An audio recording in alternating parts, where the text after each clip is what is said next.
What's up, guys? Welcome to another episode. I'm your host, Jonathan Parkinson, and in this episode, we're going to be talking about the Google Chrome browser for Android basics. Now, what am I going to be talking about? More or less just kind of getting the feel for it, because most people just download applications and they just kind of run them. They don't really look too deep into the settings. They don't really kind of figure out what's really going on the backside.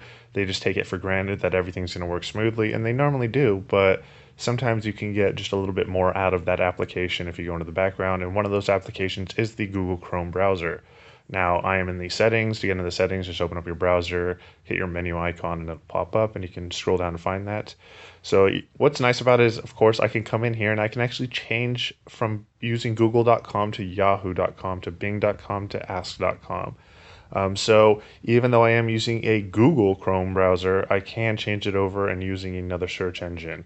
I believe that actually has to be done for legal terms, for there's not a monopoly to be made. I'm not 100% sure, but I'm pretty sure that's how that works. Merge tabs and apps.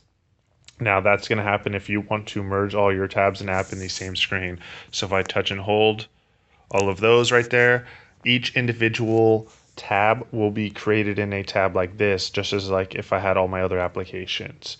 Whereas if I unmerged them, all my tabs and apps will be within the Chrome browser. They won't be separated into their own individual windows.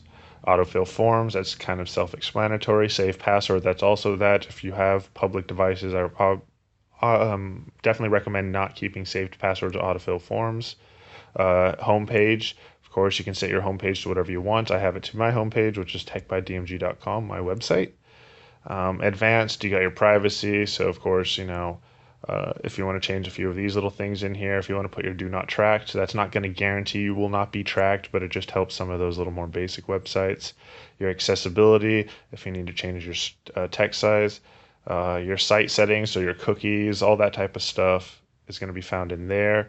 Data saver is a big one. So as you can see, I have saved 20% of my data.